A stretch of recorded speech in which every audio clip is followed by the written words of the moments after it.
Sometimes life is full of cliches. Yes, cliches exist for a reason, because they are common occurrences or sayings. Well, my life has recently become a cliche when it comes to my wife of 10 years. First, let me introduce myself.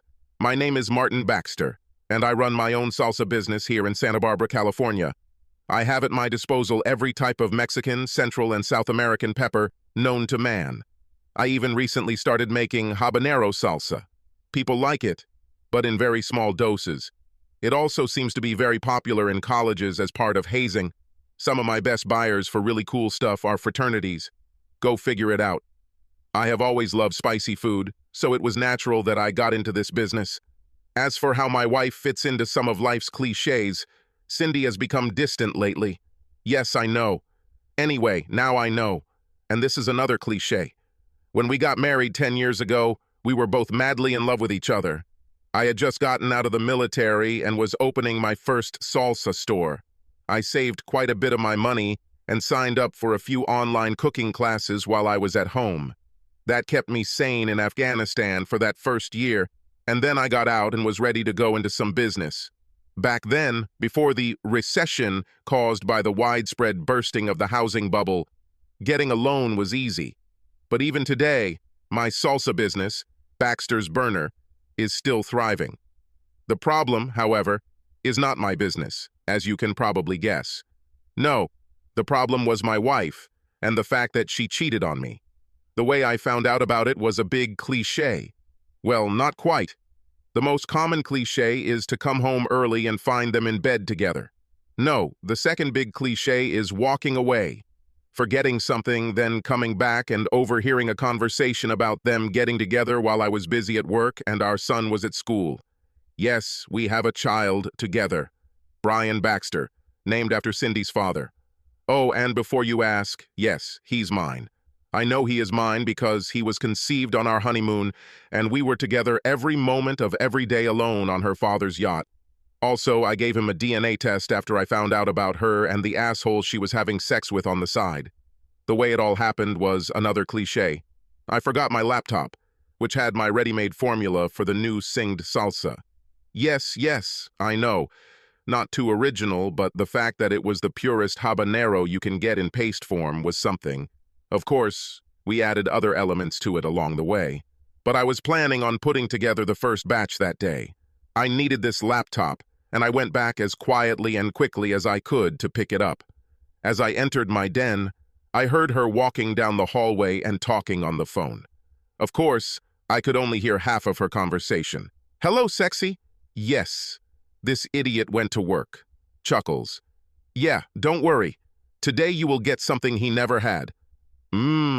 You guessed it. I want you to set my ass on fire with that big stick, baby. Oh, hell yes. My world collapsed. I numbly packed up my laptop and headed back to my car. Hell, I don't even remember driving to the store. When I got there, Becky was behind the counter and Sari was sitting with a customer, giving him the last of our medium-hot zesty salsa that put Pace to shame. I managed to fake a smile as I wondered what I should do now. Divorce, of course. Cindy's father didn't trust me when I first met and married his daughter, so I had to sign a prenuptial agreement. The prenuptial agreement stated that in the event of adultery, the party who committed the offense would leave the marriage with nothing in the event of a divorce. It wasn't a one-way street, because I wouldn't have signed it if it was. Then all these cliché questions popped into my head. How long has she been cheating with him? Why is she even having sex with him? Was I not good enough for her? Why is she disrespecting me towards him? If she's so unhappy, why hasn't she divorced me yet? How am I going to prove her adultery? That's when it dawned on me. The most cunning plan I've ever come up with. And after thinking about what I was planning, I realized that I didn't feel any guilt about it. I looked at all the positives I had. My manhood in pants had no complaints, and I know how to use it.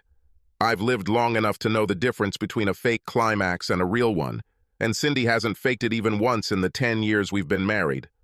I always gave it to her several times. It couldn't be about sex. Could it be? Damn, for God's sake, I memorized this fucking Kama Sutra. I was still in good shape, working out 3 times a week and running 5 days a week. Yes. I was still following my own physical therapy regimen from the time I was in the hospital. But the plan itself, upon further reflection, was perhaps the most insidious plan of revenge that anyone had ever devised. You see, hot chili peppers like habanero affect the mucous membranes in your mouth. However, have you ever eaten something very spicy and the next day sat on the toilet screaming, "Get ice cream," as you relieved yourself? Yes, I became a real sadist when I thought about how I was going to take revenge.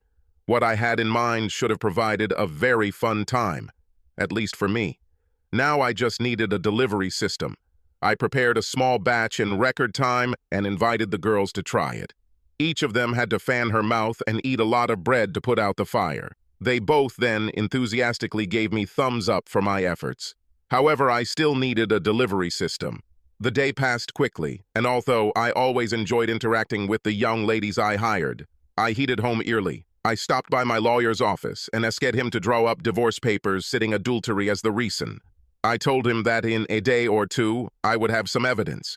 He was reluctant at first, but when I told him about the conversation I had heard that morning, he was sympathetic and nodded in agreement. Then I left his office and went home. As I turned onto my street, I saw a small red Mercedes sport coupe pull out of my driveway and head towards me. The man driving was blonde, blue-eyed, and had a smug grin on his face. This idiot's face.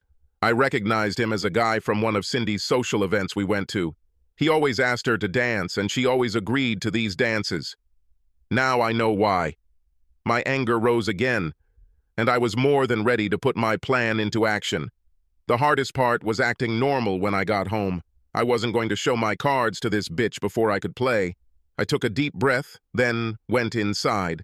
I put the smile of my best loving husband on my face. "Hi, darling." Cindy greeted me with enthusiasm. She had obviously just taken a shower, as her hair was still very damp. Her long blonde locks fell over her shoulders, and I was once again captivated by her beauty. But physical beauty is one thing. The internal ugliness surpasses this. After the conversation she had with Asshole that morning, her outer beauty no longer had the same effect on me as before. "Hello, sexy lady. Did you shower at this time of day?" I asked playfully, touching her hair. "Yes, I had a good workout earlier." She smiled and kissed me. "Yes, I bet you did." "Well, your workout tomorrow will be much more interesting," I thought to myself. She said dinner would be ready in an hour, so I kissed her again and headed down the hall to our bedroom. The smell of the room freshener almost drowned out the smell of sex, but at least they changed the sheets on the bed. I almost went without dinner when I thought about getting into that bed with her tonight. I would burn it at the first opportunity. And then a thought struck me. They must have used some kind of lube to have sex using her ass. I rummaged through her nightstand, and sure enough, there was a tube of cherry jelly that we use sometimes. Son of a bitch. I opened the lid, and it was almost the same shade of red as the salsa I made with the white-hot flame inside. I grinned as I completely removed the cap from the cream, squeezed some into the toilet, flushed it, then poured some paste from a small bottle of salsa into the tube. I replaced the cap and squeezed it, stirring inside the tube itself. Then I took the lid off again and put more salsa in it. Then he repeated the process. Once I thought everything was mixed enough, I removed the cap and squeezed a little. I smelled it, and of course, it was delicious. I washed my finger and put the cap back on, then put it in her nightstand exactly the way I found it. I was now in a much better mood and took a nice long shower. Then I went out to have dinner. I was wearing blue jeans, a t-shirt, and a smile on my face. God, it smells so delicious. I sat down at the table with enthusiasm. I opened a bottle of beer, and we all started eating her lasagna. God, I'm going to miss her cooking. I'll probably miss sex with her even more than I was going to. Brian returned home and sat in his seat between Cindy and me. We talked about his day at school, and Cindy told him to do his homework. Yes, she is also a very good mother for him. Sexually, Cindy was always a quick learner, very experienced and enthusiastic. So yes, I enjoyed having sex with her. Whether it was sex or lovemaking, it's always been special. For a few moments, I considered the consequences of what I was about to do. Petty revenge on my cheating wife and her stupid lover, then a divorce, which would have left her nothing of our married life together. She could sue for custody of Brian and maybe even win. I love my son, and I really didn't want him to be bullied by her after our divorce. I already planned this too. I indicated in the divorce papers that I wanted full custody of my son, and that I would allow her frequent visitation, but only under my supervision. I didn't want him to become dependent on her idiotic lover who might just try to take my place as Brian's father. The pain in my heart did not leave me that evening, and soon I asked for leave, saying that I needed to sleep. I told Cindy that I wasn't feeling well and that I had tried some really spicy salsa at work, so she smiled sympathetically and said goodnight. First, I went into my den and grabbed my old mini video camera and mini tape recorder. The last time I used a video camera was during our last anniversary vacation when we went to Disneyland, and the last time I used a voice recorder was when I was just starting out to record my thoughts before buying a laptop. I then went into our bedroom and placed the video camera behind some DVDs under our TV so it had a good view of the bed. I made sure the little green light was taped over so it wouldn't give itself away when I turned it on in the morning. However, the battery was fully charged. Fine. A whopping 8 hours of footage, considering I started it right before I left in the morning. I hid the recorder under the bed, but didn't start recording yet. The small memory card in the recorder also allows you to record for 8 hours. The battery was also fully charged. I grinned. It was obvious that this asshole had been here all day, and they finished just in time for both of them to shower before he left. If I hadn't turned onto my street a little earlier, I might never have seen him. The only possible problem with my plan was that they might not do anything the next day.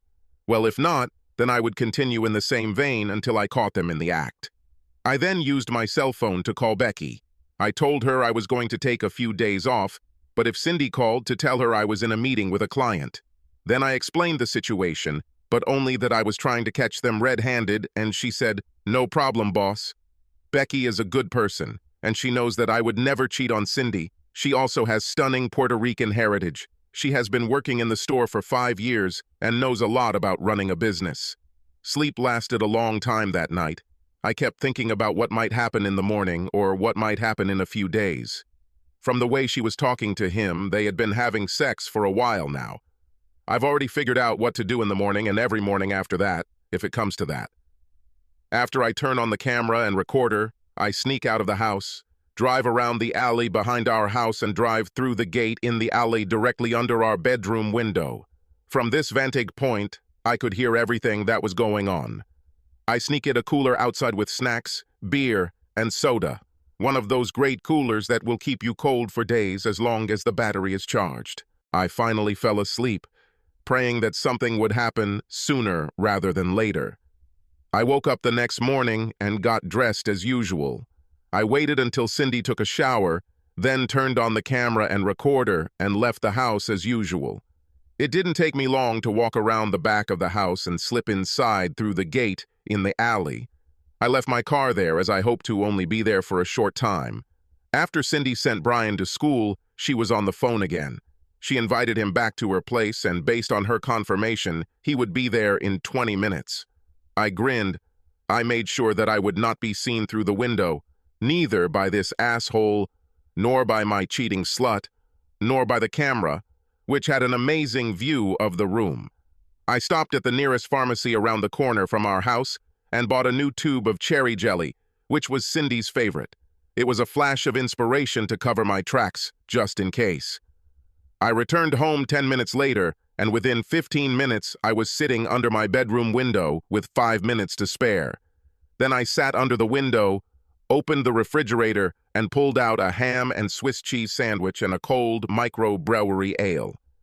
I was sipping it slowly, between bites of my sandwich, enjoying the rich flavor, when I heard asshole's Mercedes pull up in the driveway. Apparently, they didn't care if the neighbors saw it. I decided it would be a shame if something bad happened to Ashol's trip. So as soon as I heard the front door open and close, I slipped around the corner of the house and then out the side gate. I had a pocket knife with me and decided to carve adultery asshole on his door. Oh, my revenge might land me in jail, but I was going to have a hell of a lot of fun doing it.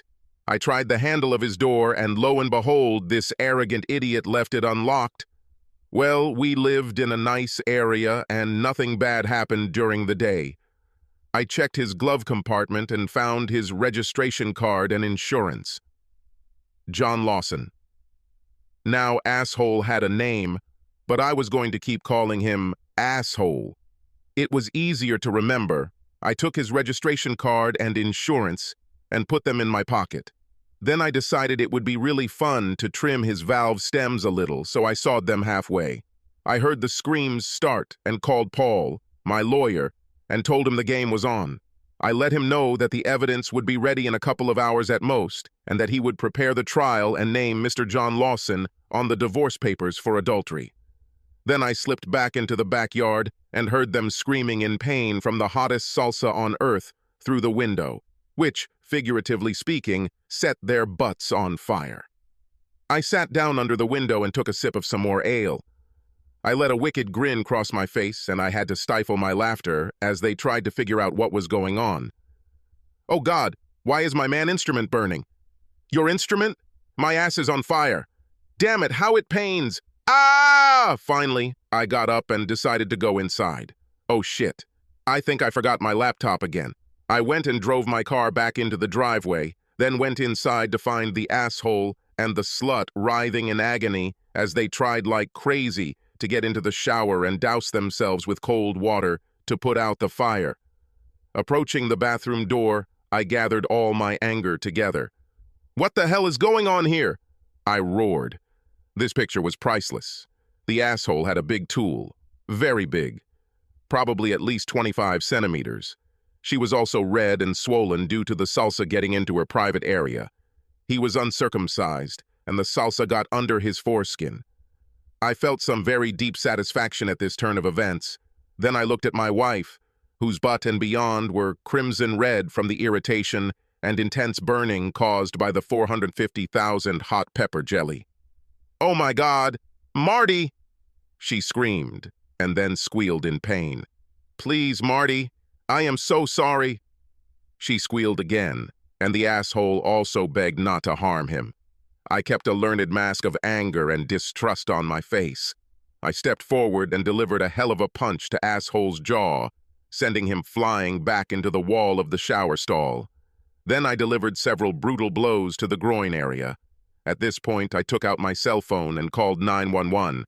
While asshole was unconscious and slut, Cindy was literally crying and screaming at the top of her lungs. I grabbed the fake tube of cream and replaced it with a new one, breaking the seal and removing a few smears from it. I then went to my car and threw the fake tube under the back seat. I would throw it later in a dumpster behind a gas station or something. I told the 911 operator that I came home to get my laptop for work and found my wife in the shower with her lover. I told her that there seemed to be something very wrong with both of them and that their genitals were swollen and red. She sent the police and ambulance to my address. I thanked her and hung up. So, our neighbor across the street, Mrs. Kendall, was a real bore and the queen of local gossip. I knew she knew about assholes' daily visits, so when the EMTs and cops arrived, I walked across the street to talk to her. "Oh, hi, Marty," she said with a smile, opening her door. "Hello, Mrs. Kendall. By any chance, have you seen this little red Mercedes outside my house before?" I asked with a smile. "Why not over the last few months, actually? Every day from Monday to Friday." She smiled, her seeming innocence belying the fact that she had actually known about it for so long. "Thank you, Mrs. Kendall. Did you see anything strange this morning, other than a red Mercedes driving up?" I asked. "Nothing, dear," she said, so she did not see how I damaged his car. "I saw you leave, and then Brian headed to the bus stop. He then got there about 20 minutes after Brian left. Then I went to watch my morning shows, and when I came back, you were just pulling up to the house." "Thank you, Mrs. Kendall. Do you mind if the police take your statement?" I asked. "Oh, not at all, dear. I will do everything in my power to help," said the little old lady who knew more about the affairs of other people than they themselves. "Thank you very much, ma'am." I smiled, hugged her, then walked back to my side of the street to the waiting cops. I called Becky and asked if she would tell me that I was there in the morning but forgot my laptop. She asked why, and I told her the short version of what happened. She laughed until she dropped and promised to become my alibi. She said that she would invite Sari to participate in this too. I thanked her, then went and talked to the detective who had just shown up. "Are you Mr. Baxter?" he asked. "Yes, sir." I nodded. He continued to question me about my whereabouts, and I told him that I went to work at my salsa store but forgot my laptop. When I returned, I heard screams and found my wife and her lover in the shower, screaming for some unknown reason. I admitted that I lost my temper and attacked a man who was trespassing on my property, and the detective said he would worry about it later. The female ER doctor was finally able to cool Cindy's privates enough with the aloe cream to make her coherent enough to ask questions. She walked over, grabbed the tube of cream from the bedside table, and handed it to the detective, who bagged it as evidence. I told the detective that my wife and I sometimes used it to get extra sensations during lovemaking, which was true, or used to be, so that my fingerprints on it do not arouse suspicion. Another thing is the car. But since Mrs. Kendall had been watching me since I returned in my car after ruining Asshole's trip, she was more than willing to sign a written statement as my alibi. I always liked that old bore. I swore I didn't know who wrote all that on his door, but I promised to shake the guy's hand if I ever met him. He did me a favor. When Cindy and Ashol were transported to the hospital for observation and some tests, I went in and collected my evidence. I took the video camera out from behind the DVDs, then took the voice recorder out from under the bed. I stopped both recordings and went to my den to load the memory cards onto my laptop. I cut the video after I walked in and caught them, so it wasn't there when I replaced the tube of cream. I also cut the same amount of time from the voice recording. Detective Crawford walked into my office as I was finishing up my creative deletions. He told me that even if I damaged the man's car, he would make sure no charges were filed. He also wouldn't say anything in his report about this asshole's reproductive organs being destroyed. I asked why. "Let's just say that you're not the only man whose wife is a cheating whore. My ex did the same thing to me. Point in favor of us shitty hubbies." He shook my hand, and I showed him the video I recorded from the bedroom. He laughed his head off with me as they started screaming as he creamed his tool before fucking her front for a bit and then fucking her ass. Perfect. After we wiped the tears of laughter from our eyes, and he told me that they would tow this asshole's car at the owner's expense, he shook my hand again and walked away, still chuckling at a slapstick cop comedy where two people fall on top of each other. Friend, trying to get into the shower and bathroom with cold water. But at least the why part of my question was answered. The asshole's tool was 7 centimeters longer than me and a little wider.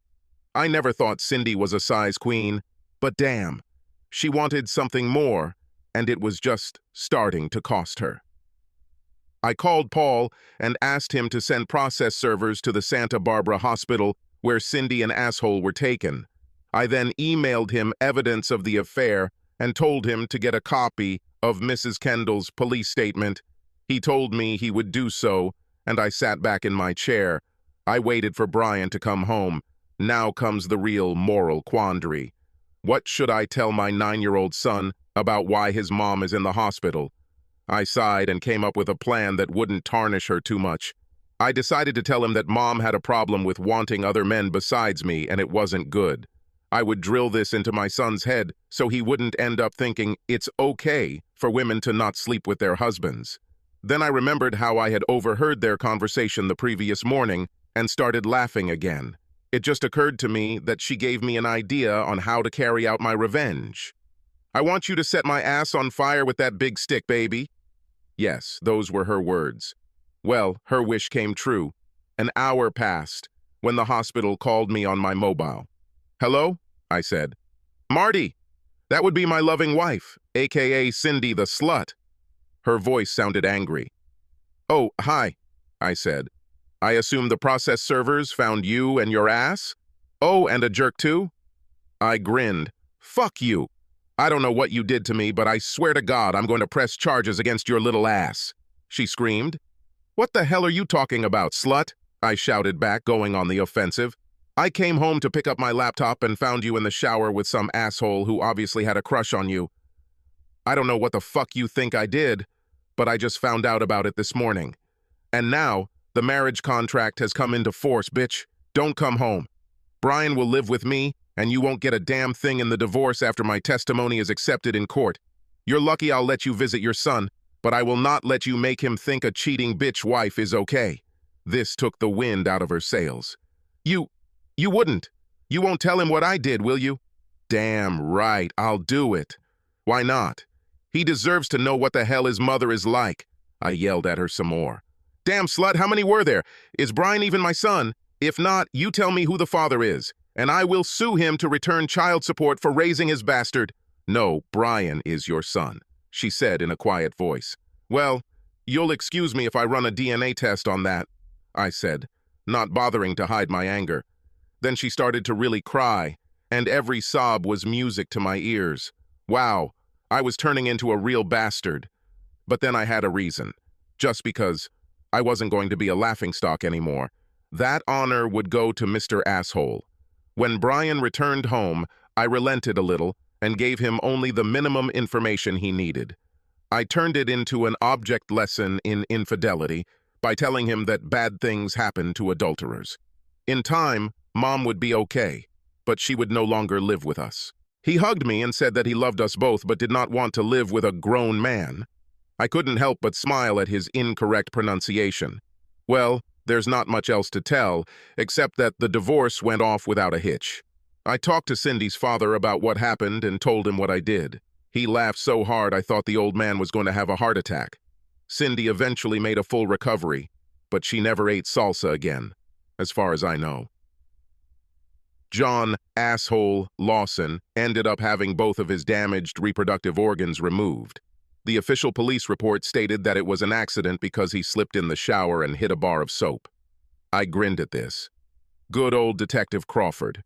A good man, that's him. Last I heard, Asshole had left town for an unknown destination. Well, that's what he deserves for having someone else's wife. When I finally learned the truth from Cindy about what had happened to start her affair, she admitted that he had approached her at one of her social events while I was out of town, setting up a contract. She drank too much wine, and as soon as she felt his big male tool inside her, she realized that she wanted him all the time. She said she still loved me and that it was just sex. And I bet you thought the cliché was over? Never. She begged me to take her back. Cliché. She said she would never go astray again, a cliché. I told her to fuck off, cliché, and so on and so forth. Becky and I started dating, and she assured me that she was not a size queen, especially after we had sex for the first time and we both came to the finish line. We'll get married in a month, and our baby will be born next spring. Brian is excited to have a little brother or sister. The last time I spoke to Cindy after her visit with Brian, we started talking. "I should never have cheated on you, Marty," she said with a humble sigh. "Why not? I was an idiot, and he set your ass on fire." I grinned, and the shock on her face made me happy. Life is full of cliches, but sometimes life is